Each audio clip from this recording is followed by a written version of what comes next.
ମାନେ ତୋରି ପାଇଁ ତୋ ପାଇଁ ସିରିଏଲରେ ଆପଣମାନେ ଦେଖିବାକୁ ପାଇବେ ଯେତେବେଳେ ସୁଗନ୍ଧ ପାଇଁ ପରିବାର ଲୋକ ସମସ୍ତେ ବ୍ୟସ୍ତ ଥିବେ ଏହି ସମୟରେ ଡକ୍ଟର ଆସି କହୁଛନ୍ତି ଆପଣମାନେ କେହି ବି ଜମା ବ୍ୟସ୍ତ ହୁଅନ୍ତୁନି କାରଣ ଏବେ ପେସେଣ୍ଟଙ୍କ କଣ୍ଡିସନ ବହୁତ ଭଲ ଅଛି।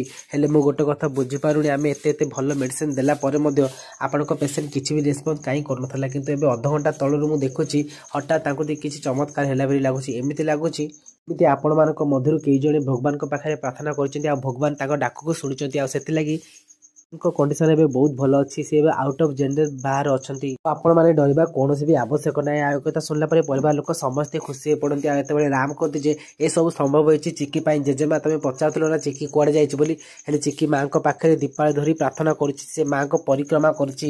ଆଉ ଏ କଥା ଶୁଣିଲା ପରେ ପରିବାର ଲୋକ ସମସ୍ତେ ଚିକି ପାଇଁ ଖୁସି ହେଇଯାନ୍ତି। ହେଲେ ରୋହି ଏତେବେଳେ କହିବ ଯେ ଆଜି ପୁଣି ଥରେ ସେ ଚିକି ମୋ ଠାରୁ ଜିତିଗଲା। ଛେ ଆଜିର ଏପିସୋଡରେ ଆପଣମାନେ ଦେଖିବାକୁ ପାଇବେ ଯେତେବେଳେ ସୁଗନ୍ଧାଙ୍କ ହୋସ୍ ଫେରି ଆସୁଛି ଯେତେବେଳେ ଯେ କାମିନୀ ଜେଜେମା କହୁଛନ୍ତି ମୁଁ ସୁଗନ୍ଧା ପାଖରେ ଅଛି ଆଉ ପରିବାର ଲୋକ ତମେ ସମସ୍ତେ ଘରକୁ ଚାଲିଯାଅ ରେଷ୍ଟ ନବ ଆଉ ତମେ ଆସିଲା ପରେ ମୁଁ ଯିବି। ହେଲେ ଏତେବେଳେ ଚିକି କହୁଛନ୍ତି ନାଇଁ ମା ଆପଣ ସମସ୍ତେ ଚାଲିଯାଆନ୍ତୁ ମୁଁ ଏଠି ମାଙ୍କ ପାଖରେ ଅଛି।